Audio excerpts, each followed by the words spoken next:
Assalamualaikum warahmatullahi wabarakatuh. Perkenalkan, nama saya Siti Nurrohmah. Saya dari kelas TMT3E atau Tadris Matematika semester 3 kelas E. Nah, di sini saya akan meresum atau materi matematika dalam pembelajaran dan tokoh-tokoh matematika. Nah, yang pertama, sejarah matematika dalam pembelajaran. Fauvel tahun 2000 mengatakan bahwa terdapat 3 dimensi besar pengaruh positif sejarah matematika dalam pembelajaran. Yang pertama, understanding atau pemahaman. Perspektif sejarah dan perspektif matematika atau struktur modern saling melengkapi untuk memberikan gambaran yang jelas sejarah dan filsafat matematika 39 dan menyeluruh tentang konsep dan teorema, serta bagaimana konsep-konsep saling berkaitan. Yang kedua, enthusiasm atau antusiasisme. Sejarah matematika memberikan sisi aktivitas sehingga menimbulkan antusiasme dan motivasi. Nah, yang ketiga, keterampilan atau skills. Memacu keterampilan menata informasi, menafsirkan secara kritis berbagai anggapan dan hipotesis, menulis secara koheren, mempresentasikan kerja, dan menempatkan suatu konsep pada level yang berbeda. John Fauvel tahun 1996 menyarankan beberapa cara yang dapat ditempuh dalam menggunakan sejarah dalam pembelajaran matematika di kelas. Yang pertama, menyebutkan atau menceritakan tentang matematikawan pada zaman dahulu secara menyenangkan. Yang kedua, menyediakan pengantar sejarah untuk konsep-konsep yang baru bagi siswa. Yang ketiga, memacu siswa untuk memahami masalah-masalah sejarah untuk mana konsep-konsep yang telah mereka pelajari merupakan jawabannya. Yang keempat, memberi tugas-tugas tentang sejarah matematika. Yang kelima, melengkapi latihan-latihan di kelas atau di rumah dengan menggunakan tulisan-tulisan matematika dari zaman dahulu. Yang keenam, aktivitas drama langsung dengan kegiatan refleksi interaksi matematika. Yang ketujuh, memacu kreasi tampilan poster atau proyek lain dengan topik-topik sejarah. Nah, yang kedelapan, merencanakan proyek tentang aktivitas lokal matematika pada zaman dahulu. Yang kesembilan, menggunakan contoh-contoh penting dalam sejarah matematika untuk menggambarkan teknik-teknik atau metode-metode matematika.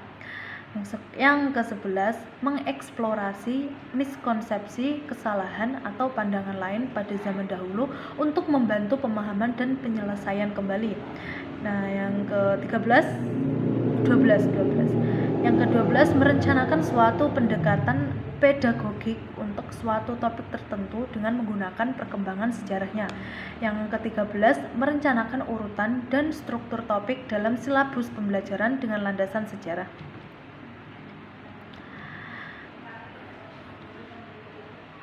Nah, bab yang kedua, beberapa tokoh matematika. Nah, yang pertama, Pythagoras tahun 580 sampai 501 sebelum Masehi. Bukti teorema Pythagoras dari perguruan Pythagoras, yaitu rumus triple Pythagoras, berasal dari perguruan Pythagoras. Tetapi sesungguhnya telah dikenal di Babilonia. Contohnya, 6 sama dengan 1 ditambah 2 ditambah 3. Bilangan-bilangan bersahabat adalah dua bilangan bulat positif.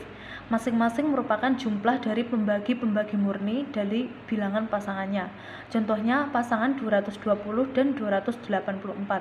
Selain itu juga mengenai rata-rata hitung, geometris, harmonik, dan hubungan ketiganya.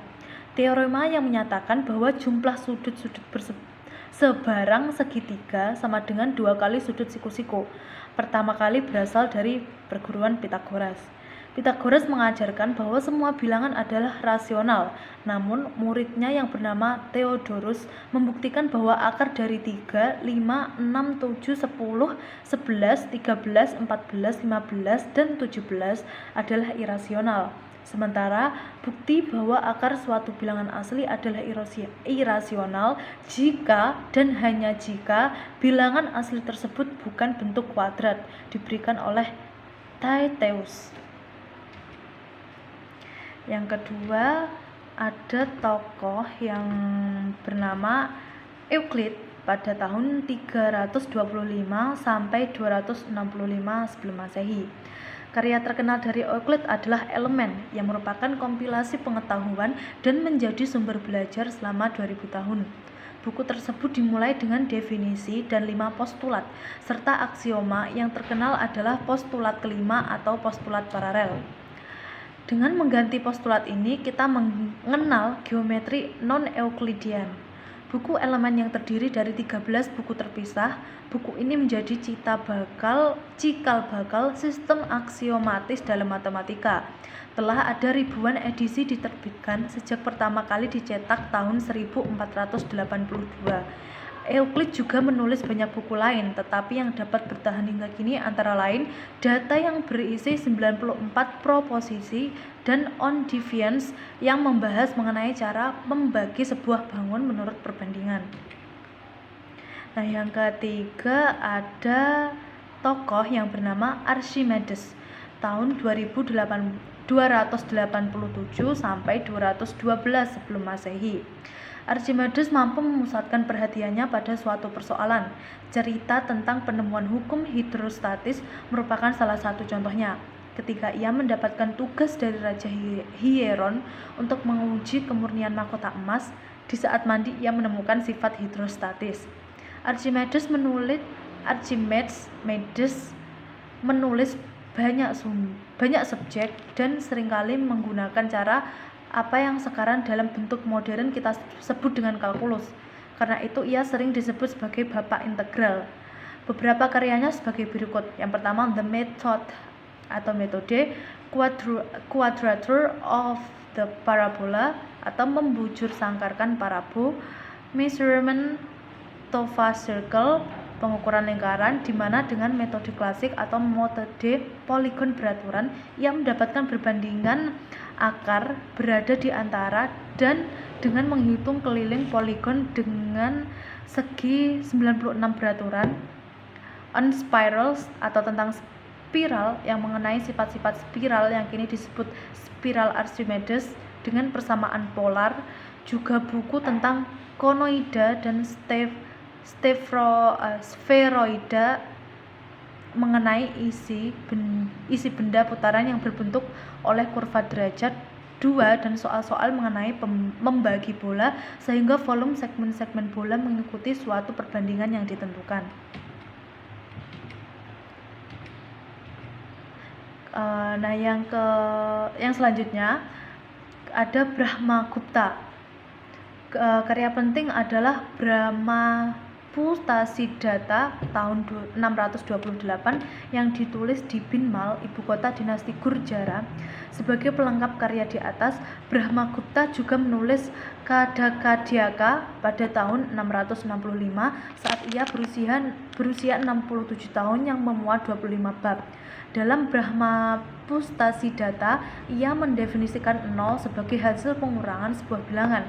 Brahmagupta juga memberikan aturan aritmatika dalam untung atau bilangan positif dan istilah rugi atau hutang dalam bilangan negatif. Brahmagupta juga memberikan metode perkalian yang menggunakan nilai tempat. Sumbangan lain adalah algoritma untuk menghitung akar kuadrat suatu bilangan. Algoritma ini kini dikenal dengan rumus iterasi Newton-Raphson.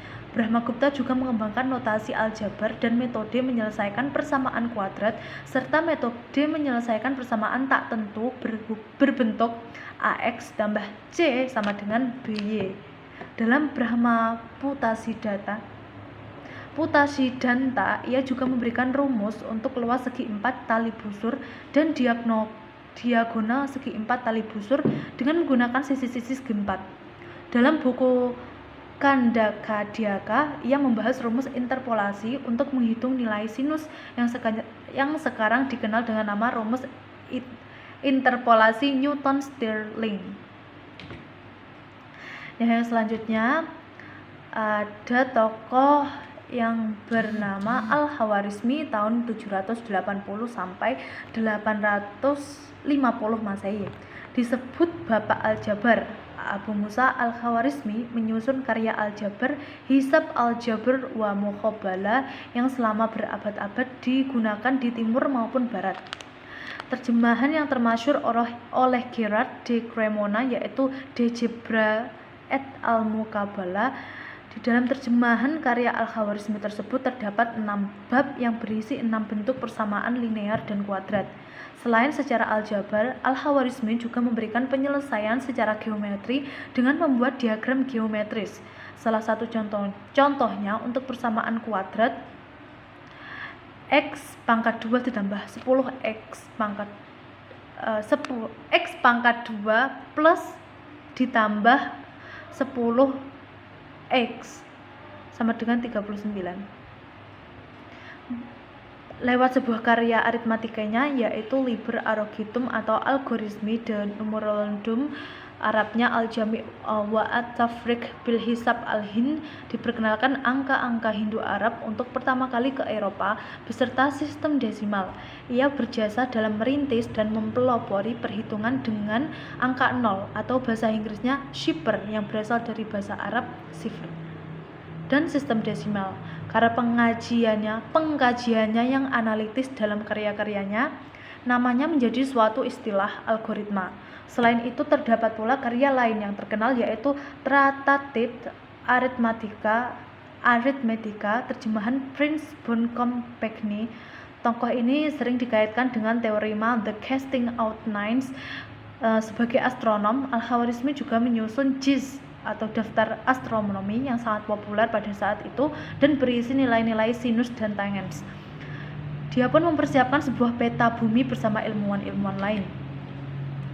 Nah, yang selanjutnya ada tokoh yang bernama Fibonacci pada tahun 1170 sampai 1250 Masehi. Beberapa kontribusi Fibonacci dalam matematika adalah sebagai berikut. Yang pertama, memperkenalkan sistem bilangan Hindu Arab di Eropa dan menemukan bilangan Fibonacci. Bukunya yang berjudul Liber Abaci atau The Book of Calculation memberi perhatian khusus pada sistem bilangan Hindu Arab. Buku tersebut berisi aritmatika dan aljabar yang ia himpun selama perjalanannya di Afrika Utara.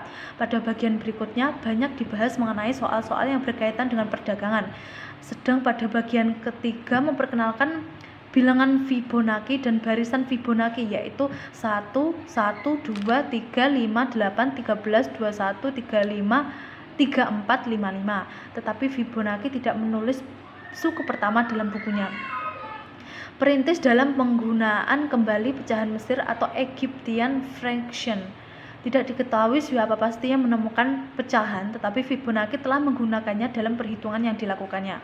Dalam Liber Quadratum atau The Book of Square, Fibonacci memperkenankan salah satu hasil dalam teori bilangan yaitu bilangan kuadrat dapat dituliskan sebagai penjumlahan bilangan-bilangan ganjil. Praktika Geometri ditulis tahun 1220. Buku ini berisi koleksi soal geometri yang dibagi ke dalam 8 bab. Flosy pada tahun 1225, Fibonacci memberikan pendekatan yang akurat terhadap akar dari 10x plus 2x kuadrat plus x pangkat 3 sama dengan 20.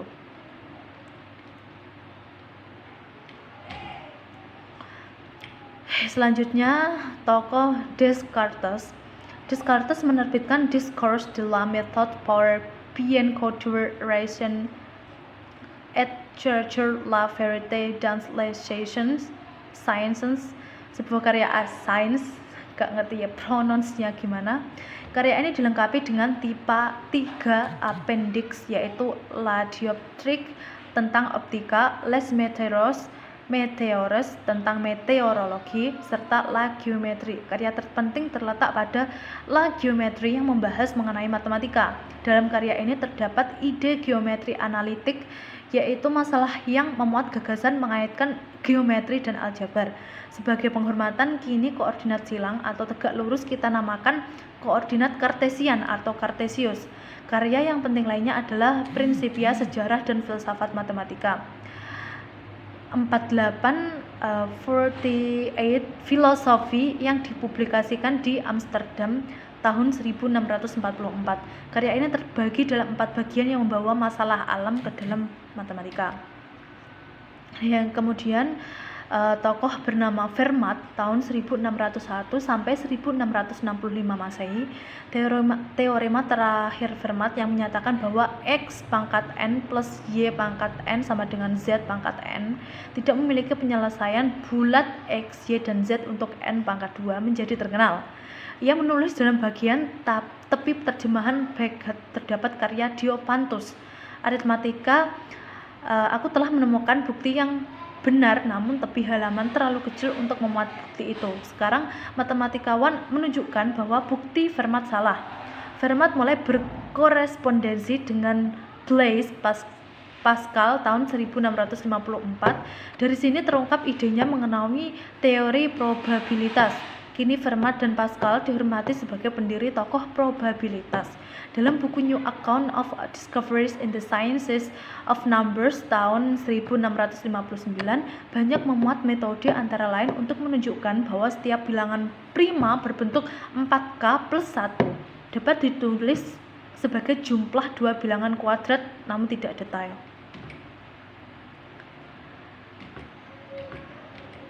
Lalu ada tokoh lainnya yang bernama Pascal tahun 1623 sampai 1662 Masehi. Pascal mempresentasikan makalahnya di bulan Juni tahun 1639 yang memuat sejarah teorema geometri proyektif termasuk Pascal's Mystic Hexagon. Pascal menyelesaikan buku pertamanya, Essay on Conic Section, yang diterbitkan pada tahun 1640. Pascal juga membuat kalkulator digital pertama yang disebut Pascaline. Karya filsafatnya yang terkenal, Penses, sebuah koleksi pemikirannya antara tahun 1656 hingga 1658. Tahun 1653, Pascal menulis Treatise on the Equilibrium of Liquids, di mana ia menjelaskan tentang hukum Pascal mengenai tekanan. Setelah sempat dimulai tahun 1648, tahun 1654 ia menyelesaikan bukunya tentang irisan kerucut, The Generation of Conic Section. Pascal menganggap irisan kerucut sebagai hasil dari proyeksi titik terhadap lingkaran. Melalui surat menyurat dengan Fermat tahun 1654, Pascal membangun dasar-dasar teori probabilitas dalam 5 buah suratnya. Ia membahas dua masalah terkenal, the dice problem dan the problems of points, karya terakhir tentang kurva sikloid. Nah, tokoh lainnya lagi bernama Newton, pasti nggak asing, pada tahun 1643 sampai 1722 Masehi. Tahun 1671, Newton menulis dasar-dasar kalkulus diferensial dan integral dengan metode fluxion-nya lewat buku De Methodis Serierum et Fluxionium, diterbitkan tahun 1736. Karya Newton pertama sebagai profesor Lucasian adalah mengenai optik, di mana ia meneliti bahwa cahaya putih adalah gabungan berbagai tipe-tipe sinar lewat aberasi kromatik. Tahun 1672, ia menerbitkan makalah tentang cahaya dan warna di The Philosophical Transactions of the Royal Society. Tahun 1666, Newton telah membuat versi awal dari 3 hukum geraknya. Ia juga menjelaskan tentang gerak sentrifugal. Newton lalu menyusun buku yang terkenal, Philosophiae Naturalis Principia Mathematica, disingkat dengan nama Principia. Ia menganalisa gerak benda, gerak sentrifugal, dan sentripetal, dan bahwa setiap benda sesungguhnya saling mempengaruhi melalui apa yang disebut hukum gravitasi umum.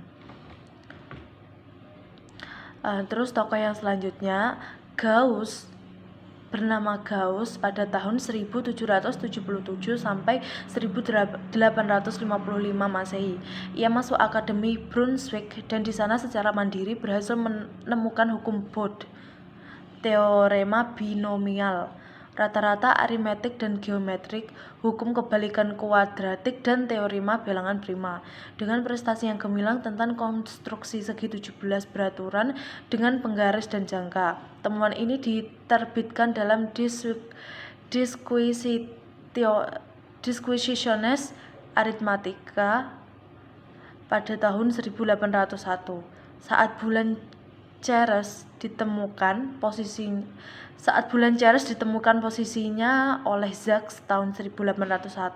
Ini telah diprediksi dengan baik oleh Gauss lewat metode aproksimasi kuadran kecil. Namun ia juga masih menghasilkan banyak karya di bidang lainnya, termasuk Disquisitiones Generales circa serium infinitem tentang deret dan fungsi hipergeometrik. Antara tahun 1820 hingga 1830, Gauss telah menerbitkan lebih dari 70 makalah. Sejak tahun 1820, Gauss juga telah tertarik dengan eksistensi geometri non-Euklidian, namun tidak mempublikasikannya. Gauss juga tertarik dengan geometri diferensial dan menerbitkan Disquisitiones Generales circa superficie curva tahun 1828. Tahun 1832, Gauss dan Weber menyelidiki teori magnetisme terrestrial hingga tahun 1840. Hingga tahun 1840, ia telah menerbitkan 3 buku mengenai subjek ini. Gauss dan Weber juga menemukan banyak hukum fisika dan diterbitkan dalam kurun 1836 sampai 1841. Lalu tokoh yang selanjutnya, Cantor, pada tahun 1854 sampai 1918 Masehi. Pada tahun 1870, Cantor berhasil menyelesaikan soal ketunggalan representasi fungsi atas deret trigonometri yang tak dapat dipecahkan sebelumnya. Cantor menerbitkan makalah yang mendefinisikan bilangan irasional sebagai barisan bilangan rasional yang konvergen tahun 1870. Cantor membuktikan bahwa himpunan bilangan rasional dan bilangan aljabar adalah terhitung atau countable tahun 1873. Pada Desember 1873, ia membuktikan bahwa himpunan bilangan real adalah tak terhitung. Tahun 1874, Cantor mengajukan soal apakah ada korespondensi 1 dikurangi 1 titik-titik pada satu satuan luas dengan satuan panjang, yang akhirnya diselesaikan Cantor sendiri pada tahun 1877 bahwa ada korespondensi 1 titik-titik pada interval 0,1 dan titik-titik pada ruang berdimensi min p. Selama kurun waktu 1877 hingga 1882, Cantor mengirim karyanya tentang landasan teori himpunan ke jurnal Creel, Jurnal Mathematische Annalen, dan Jurnal Acta Mathematica. Makalah pentingnya yang terakhir tentang teori himpunan terbit tahun 1895 dan 1897 di Mathematische Annalen tentang aritmatika transfinite. Di makalah kedua terdapat teorinya tentang well-ordered set dan bilangan ordinal. Tahun 1897 ia menemukan sebuah paradoks dalam teori himpunannya.